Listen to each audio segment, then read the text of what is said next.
눈은 멀쩡히 떠져 있는데 일어날 이유가 없었습니다. 그 이상한 감각이 저를 잠 못 들게 했습니다. 아침이 밝아오면서 옆에서 아내가 뒤척이더니 물었습니다. 당신 오늘 안 나가? 저는 한참 동안 천장만 봤습니다. 대답을 안 한 게 아니었습니다. 대답이 안 나왔습니다. 한 5분쯤 지났을까요? 나 이제 안 나가. 그 말이 입 밖으로 나오는데 이상하게 목이 꽉 막혔습니다. 눈물이 나올 것 같았는데 눈물도 안 나왔습니다. 그냥 텅 빈 느낌이었습니다. 명예퇴직? 그 네 글자가 제 인생을 이렇게까지 흔들 줄은 몰랐습니다. 저는 서울 변두리에서 태어났습니다. 집안이 넉넉하지 않았습니다. 아버지는 막노동을 하셨고 어머니는 시장에서 옷을 파셨습니다. 형제가 5이었는데 제가 장남이었죠. 대학은 꿈도 못 꿨습니다. 고등학교 졸업하고 바로 취업 전선에 뛰어들었습니다. 공장, 배달, 허드레질 안 해본 게 없었습니다. 그러다가 24살에 운 좋게 대기업 총무팀에 들어갔습니다. 그 시절엔 고졸도 대기업에 들어갈 수 있었습니다. 1980년대 후반이었으니까요. 면접 보고 합격 통보를 받던 날 저는 버스 정류장에 서서 혼자 주먹을 쥐었습니다. 이제 됐다. 그 생각 하나였습니다. 회사는 30년을 다녔습니다. 총무팀에서 시작해서 시설관리, 차량관리, 행정지원 회사 안에서 할 수 있는 잡다한 일은 다 해봤습니다. 남들이 꺼리는 일도 마다하지 않았습니다. 새벽 출근이요? 당연히 했습니다. 주말 당직이요? 군말 없이 나갔습니다. 그렇게 30년을 버텼더니 어느새 팀장 소리도 들었습니다. 하지만 화려한 건 아니었습니다. 영업팀처럼 성과급이 두둑하지도 않았고 기획팀처럼 주목받지도 않았습니다. 그냥 묵묵히 회사 돌아가는 것을 뒷받침하는 사람이었습니다. 그래도 좋았습니다. 그게 저였으니까요. 그런데 어느 날 갑자기 인사팀에서 연락이 왔습니다. 김 팀장님, 잠깐 내려오실 수 있으세요? 별 생각 없이 내려갔습니다. 회의실 문을 열었더니 인사팀장이 앉아 있었습니다. 그 옆에 처음 보는 사람도 한 명 있었습니다. 어색한 침묵이 흘렀습니다. 인사팀장이 천천히 말했습니다. 요즘 회사 사정이 좀 어렵습니다. 그리고 조용히 서류 한 장을 내밀었습니다.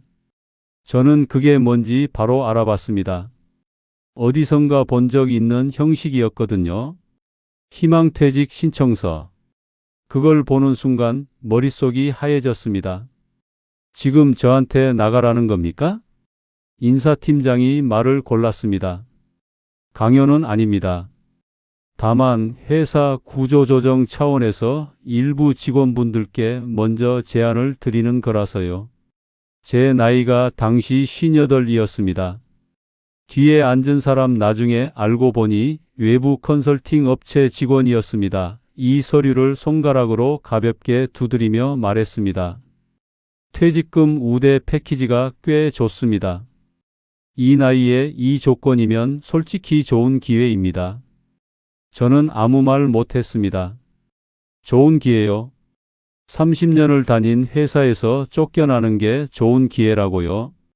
그 뒤에 이어진 말은 솔직히 잘 기억도 안 납니다. 그냥 귀에 들어오지 않았습니다. 생각해보고 연락 주시면 됩니다. 저는 고개를 끄덕이고 회의실을 나왔습니다.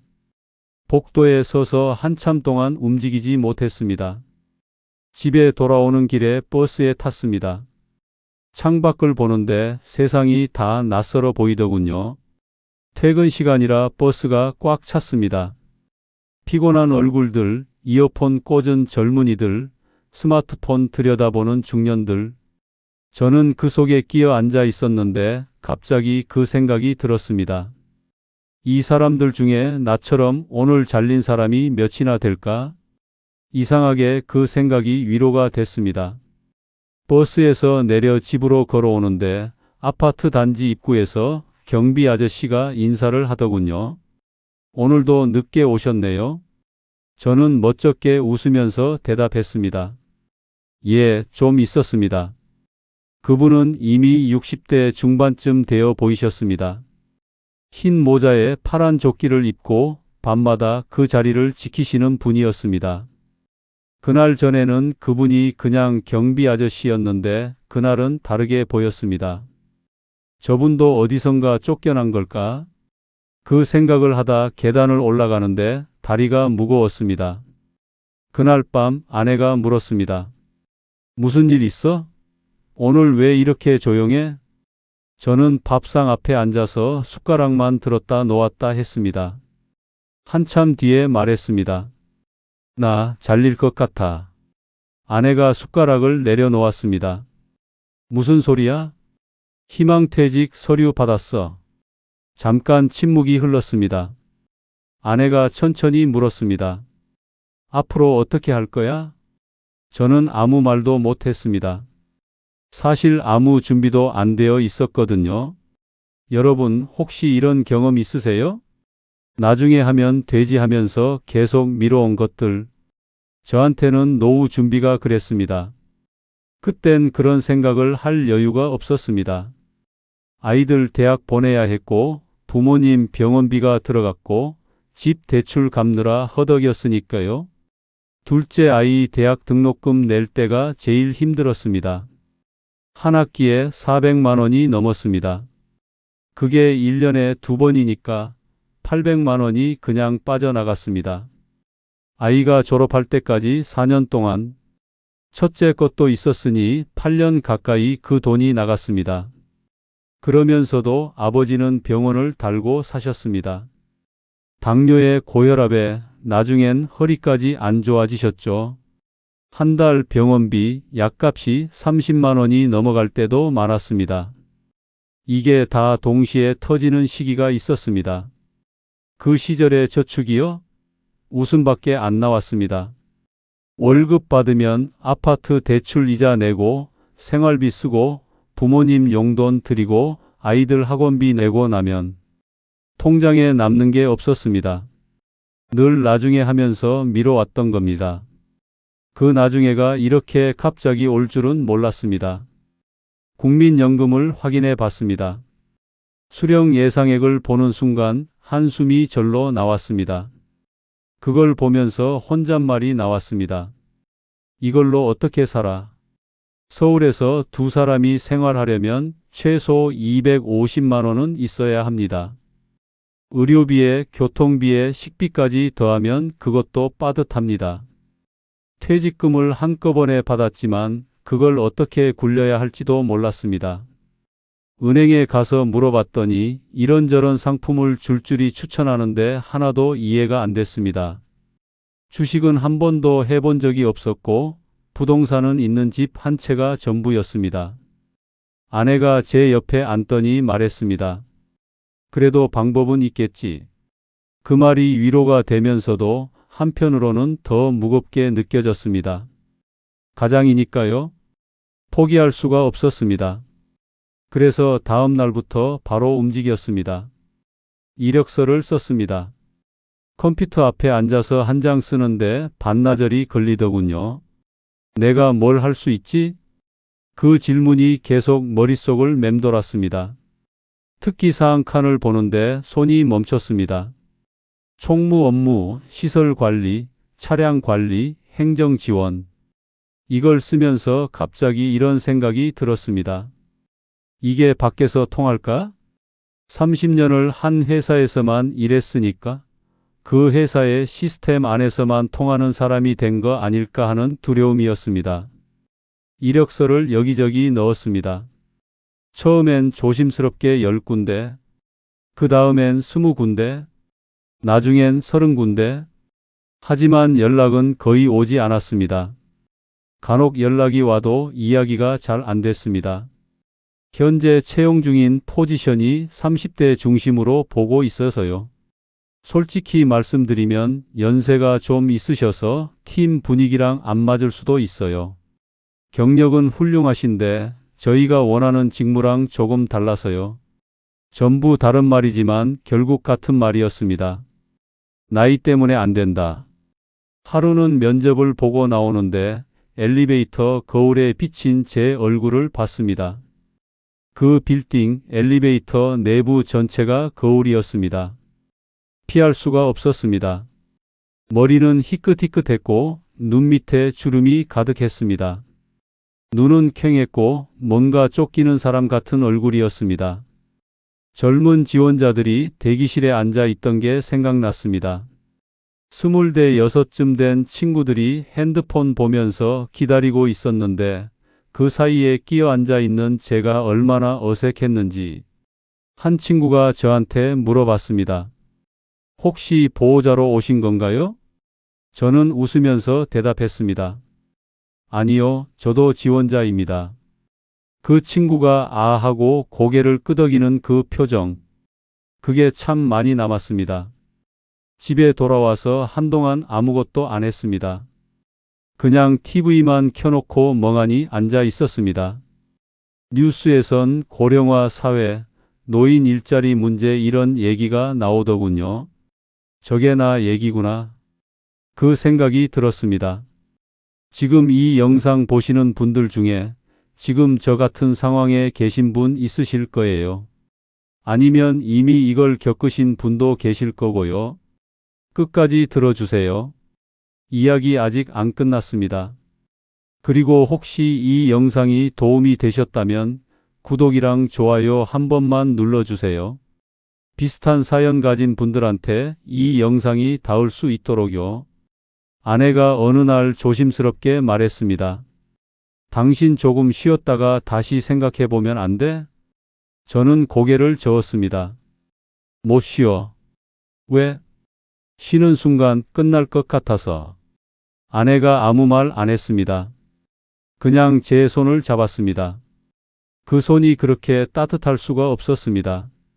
저는 그날 밤 혼자 생각했습니다. 내가 지금 우울한 건가? 그런 생각이 들었습니다. 아침에 일어나기 싫고 뭘 해야 할지 모르겠고 사람 만나기 싫고 그 당시 저한테 딱 맞는 말이었습니다. 하지만 병원은 안 갔습니다. 가기가 싫었습니다. 아니 사실은 두려웠습니다. 거기서 뭔가 진단을 받으면 그게 현실이 되는 것 같아서요. 대신 걷기 시작했습니다. 매일 아침 6시에 일어나서 동네를 한 바퀴씩 돌았습니다. 별게 아닌 것 같지만 그게 저한테는 버티는 방법이었습니다. 그리고 공부를 시작했습니다. 뭘 해야 할지 몰라서 일단 자격증부터 따자고 생각했습니다.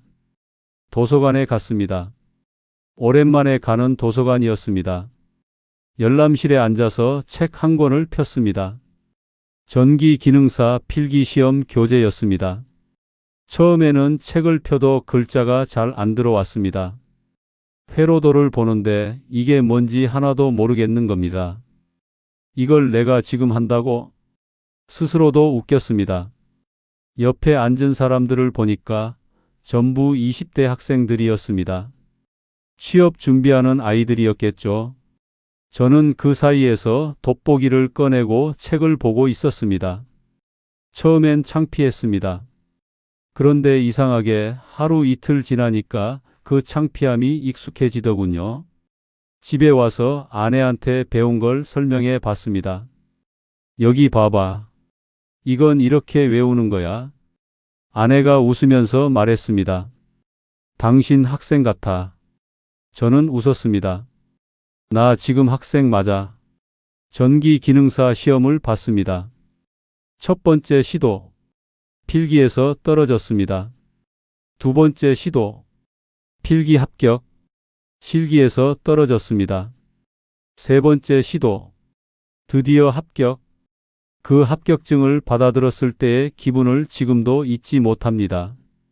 대단한 자격증이 아닌 걸 압니다. 젊은 사람들이 두어 달이면 따는 것도 압니다.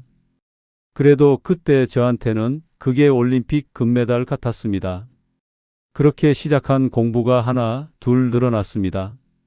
전기, 소방, 시설관리, 보일러, 냉동기계. 자격증 공부를 하다 보면 또 다른 게 연결됐습니다. 이 자격증이랑 저 자격증이랑 이어지네. 그렇게 하나씩 쌓아갔습니다. 4년 동안 자격증을 여러 개 땄습니다. 지금 생각해보면 미친 짓이었습니다. 하지만 그때는 그게 아니면 버틸 수가 없었습니다. 아무것도 안 하면 불안해서 미칠 것 같았거든요. 그리고 솔직히 또 다른 이유도 있었습니다. 무언가를 계속하고 있으면 내가 아직 쓸모 있는 사람이라는 느낌이 들었거든요. 아무 데서도 불러주지 않아도 매일 아침 도서관에 가서 책을 펴고 뭔가를 외우고 있으면 그게 저한테는 나는 아직 살아있다는 증거 같았습니다. 우습죠? 하지만 그 나이에 그 상황에서는 그게 얼마나 큰 의미인지 겪어보지 않으면 모릅니다. 그 4년 동안 집안 경제는 어떻게 했냐고요? 퇴직금을 아끼고 아꼈습니다. 아내가 동네 슈퍼에서 파트타임으로 일했습니다. 아침 6시부터 12시까지 시급 10,000원짜리 일이었습니다. 그걸 아내가 군소리 한 번 없이 했습니다. 저는 그게 더 미안했습니다. 어느 날 아내가 퇴근하고 돌아오는데 손이 튼 게 보였습니다. 추운 날씨에 냉장고 물건 정리하다 보면 손이 그렇게 된다고 하더군요. 저는 아무 말도 못했습니다. 그날 밤 약국에서 핸드크림을 사왔습니다. 뭐야, 이거? 손에 발라. 아내가 웃으면서 받았습니다. 그 웃음이 참 고마웠습니다. 그리고 참 미안했습니다. 자격증 공부를 하면서 이런저런 정보를 접하게 됐습니다. 시설관리사 자격증이 있으면 아파트나 빌딩 시설관리 업체에 취직할 수 있다는 걸 알게 됐습니다. 저한테 딱 맞는 일이었습니다. 30년 동안 회사 총무팀에서 시설 관리를 해봤으니까요. 물론 직접 손으로 고치는 건 아니었지만 시스템이 어떻게 돌아가는지는 알았습니다. 시설관리 업체 카페에 가입했습니다. 취업 정보가 올라오면 꼬박꼬박 지원했습니다. 그렇게 또 넣고 또 떨어지고 또 넣고를 반복했습니다. 그런데 이번엔 달랐습니다. 자격증이 있으니까 서류에서 걸러지는 빈도가 줄었습니다. 면접까지 가는 횟수가 늘어났습니다. 면접에서도 전과 달랐습니다. 전기기능사, 소방설비기사, 시설관리사 이걸 다 최근에 따신 거예요? 면접관이 이력서를 보면서 물었습니다. 예, 퇴직 후에 땄습니다. 왜 이렇게 많이 따셨어요? 저는 솔직하게 말했습니다. 할 수 있는 게 있다는 걸 증명하고 싶었습니다. 면접관이 잠깐 저를 바라봤습니다. 그리고 드디어 한 통의 전화가 왔습니다. 시설관리 쪽인데 한번 와 보시겠습니까? 그날 저는 정장을 꺼내 입었습니다. 몇 년 만에 입는 정장이었습니다. 옷장에서 꺼내니까 약간 냄새가 났습니다. 세탁소에 맡길 시간이 없어서 아내한테 스팀 다리미로 다려달라고 했습니다. 언제부터 이렇게 꼼꼼해졌어? 중요한 자리야. 아내가 꼼꼼하게 다려줬습니다. 거울 앞에 서서 넥타이를 매는데 손이 떨리더군요. 넥타이를 2번이나 다시 맸습니다. 아내가 옆에서 말했습니다. 잘할 거야. 어떻게 알아? 당신이 얼마나 열심히 했는지 내가 제일 잘 알아. 저는 그 말을 듣고 문을 나섰습니다. 면접 장소는 서울 외곽의 빌딩이었습니다. 면접을 보고 나오면서 속으로 계속 중얼거렸습니다. 제발 제발. 기도라고 할 것도 없었습니다. 그냥 그 단어만 반복했습니다. 며칠 뒤 합격 연락이 왔습니다. 전화기에서 합격하셨습니다. 라는 말이 들리는데 처음엔 잘못 들었나 싶었습니다. 제가 합격한 게 맞나요? 예, 김 씨 맞으시죠? 다음 주 월요일부터 출근 가능하신가요? 저는 그날 울었습니다. 전화를 끊고 아내가 있는 방으로 들어갔습니다. 아내가 제 얼굴을 보더니 뭔가 눈치를 채고 물었습니다. 됐어? 저는 고개를 끄덕이면서 말했습니다. 나 다시 일해. 아내도 같이 울었습니다. 두 사람이 마주보고 우는 게 우스운 일인 줄 압니다.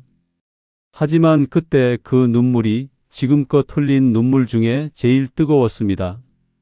잘했다, 진짜 잘했다. 그렇게 저는 다시 출근을 시작했습니다.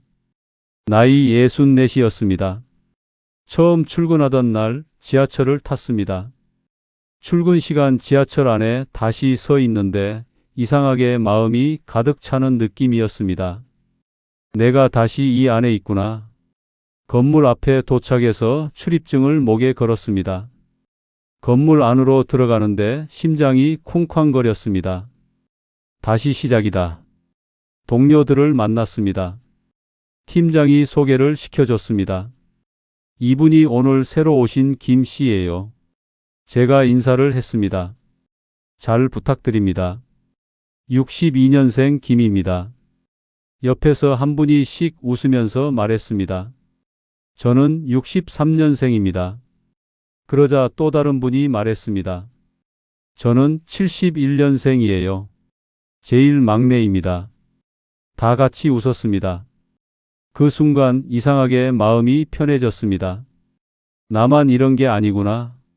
그 팀에 50대도 있었고 60대도 있었습니다. 전직 소방관도 있었고 전직 건설 현장 소장도 있었습니다. 다들 어딘가에서 밀려나서 여기 모인 사람들이었습니다. 그런데 그게 이상하게 든든했습니다. 일은 쉽지 않았습니다. 예전에 하던 일과는 완전히 달랐습니다. 총무팀에서는 주로 서류 작업이었지만 이건 몸으로 하는 일이었습니다. 보일러 점검, 전기시설 확인, 소방 설비 관리, 주차장 관리, 엘리베이터 점검 기록 작성.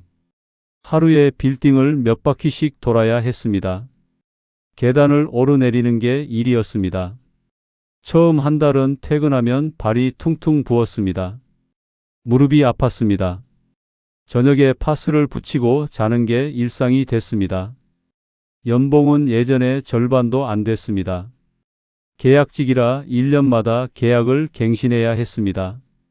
계약 만료가 다가오는 달이면 괜히 불안해졌습니다. 이번엔 재계약이 될까? 솔직히 말하면 서글플 때도 많았습니다. 예전에 팀장으로 일할 때 제 밑에 직원이 10명 넘었습니다. 지금은 누군가의 지시를 받아서 일합니다. 나이 어린 팀장한테 네, 알겠습니다 하고 대답해야 할 때는 가슴 한 켠이 묘하게 쓰렸습니다. 처음엔 그 감정을 어떻게 처리해야 할지 몰랐습니다. 그런데 어느 날 그 젊은 팀장이 저한테 물어왔습니다. 김 선생님, 이 배관 라인이 좀 이상한 것 같은데 어떻게 생각하세요? 저는 가서 보더니 말했습니다. 아, 이거 압력 문제예요. 여기 밸브를 이렇게 조정하면 됩니다. 그 팀장이 고개를 끄덕였습니다. 감사합니다. 역시 경험이 있으시니까 다르네요. 그 말 한마디가 생각보다 많이 남았습니다. 직함이나 연봉이 제 가치가 아닐 수도 있다는 걸 그때 처음으로 조금 느꼈습니다. 여러분, 혹시 자존심 때문에 새로운 걸 시작 못하신 적 있으세요? 저도 그랬거든요. 예전에 팀장까지 했던 사람이 이런 일을 한다는 게 창피하다는 생각이 초반에 분명히 있었습니다. 하지만 지금 돌이켜보면 그게 얼마나 쓸데없는 생각이었는지 모릅니다. 자존심은 밥을 안 줍니다. 자존심은 아내 손에 핸드크림을 안 발라줍니다. 움직이는 사람만이 뭔가를 얻을 수 있습니다. 점심시간이 되면 도시락을 꺼냈습니다. 아내가 싸준 도시락이었습니다. 오늘은 뭐야? 나물 반찬이네? 근데 이거 맛있겠다. 동료들과 같이 웃으면서 먹었습니다. 어느 날은 한 동료가 반찬을 나눠줬습니다. 집사람이 너무 많이 했다고 가져왔어요. 또 어느 날은 제가 아내한테 부탁해서 계란말이를 추가로 싸왔습니다. 오늘 제가 계란말이 쏩니다. 오, 오늘 무슨 날이에요? 계약 갱신됐습니다. 다 같이 박수를 쳤습니다. 그 시간이 참 좋았습니다. 대기업 다닐 때 먹던 구내식당 밥보다 그 도시락 한 끼가 훨씬 맛있었습니다. 주말이 되면 집에 돌아갑니다. 사실 저는 주 5일 근무가 아니라 격일 근무도 하고 주말 당직도 있습니다. 하지만 집에 들어가는 날마다 아내가 문을 열어줍니다. 왔어?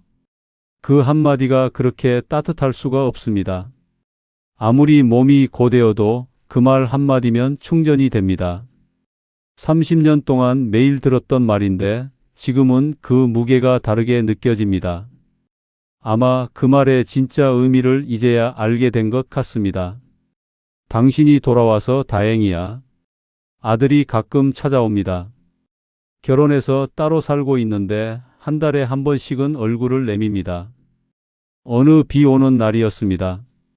제가 우산을 들고 아파트 입구까지 마중을 나갔습니다. 아들이 차에서 내리더니 웃으면서 말했습니다. 아빠 뭐야? 나 어린애 아니야. 그래도 아들은 아들이야. 같이 걸어오는데 괜히 마음이 뭉클했습니다. 집에 들어와서 밥을 먹다가 아들이 말했습니다. 아빠, 존경스러워. 저는 웃으면서 넘겼습니다. 뭘 존경해? 먹어나? 진짜로? 아빠 나이에 아빠처럼 못할 것 같아. 저는 아무 말도 못했습니다. 밥 먹는 척하면서 눈이 뜨거워졌습니다. 아들 앞에서 울면 안 되니까 물 한 컵을 벌컥 마셨습니다. 그날 밤 잠들기 전에 혼자 생각했습니다. 내가 잘한 건가? 솔직히 잘 모르겠습니다. 더 나은 방법이 있었을 수도 있습니다. 더 일찍 준비했다면 달랐을 수도 있고요. 하지만 하나는 확실합니다. 포기하지 않았다는 것, 쓰러지고 싶었지만 일어났다는 것, 그리고 지금도 버티고 있다는 것. 지금 제 나이 68입니다. 요즘도 아침에 일어나면 몸이 무겁습니다. 계단을 오를 때 무릎이 아프고 퇴근하면 온몸이 쑤십니다. 어제는 지하 주차장에서 혼자 형광등을 교체하다가 사다리에서 내려오면서 허리를 삐끗했습니다. 집에 와서 파스 붙이고 누웠더니 아내가 왔습니다. 또 무리했어? 아니야, 괜찮아. 얼굴이 찌그러졌는데 괜찮다고? 저는 웃었습니다. 내일은 낫겠지. 언젠가는 일을 그만두는 날이 오겠죠. 다리가 더 이상 버티지 못하거나 건강이 안 허락하거나 그날이 오면 저는 아마 또 한 번 허전함을 느낄 겁니다. 하지만 예전처럼 무너지지는 않을 것 같습니다. 이미 한 번 버텨봤으니까요. 그리고 솔직히 말하면요. 지금이 제 인생에서 제일 열심히 사는 시기인 것 같습니다. 대기업 다닐 때는 그냥 관성으로 살았습니다. 시키는 거 하고 규정대로 하고 지금은 하루하루 제가 선택해서 삽니다. 힘들어도 이게 제 겁니다. 마지막으로 지금 이 영상을 보고 계신 분들께 드리고 싶은 말이 있습니다. 퇴직 후 무너지셨나요? 아직도 이력서 넣고 계신가요? 주변 시선이 두렵나요? 괜찮습니다. 저도 그랬습니다. 늦은 게 아닙니다. 저는 64세 다시 시작했습니다. 지금 당장 거창한 거 안 해도 됩니다. 내일 아침에 일어나서 딱 한 가지만 하세요. 어제보다 조금만 더 움직이면 됩니다. 그게 다입니다. 오늘 이 이야기를 끝까지 들어주셔서 감사합니다. 혹시 비슷한 경험이 있으신 분들 댓글로 나눠주세요. 혼자가 아니라는 걸 서로 알 수 있도록요. 그리고 이 영상이 도움이 되셨다면 구독이랑 좋아요 한번 눌러주세요. 주변에 비슷한 상황 계신 분께 공유도 해주시면 감사하겠습니다. 저는 내일도 출근합니다.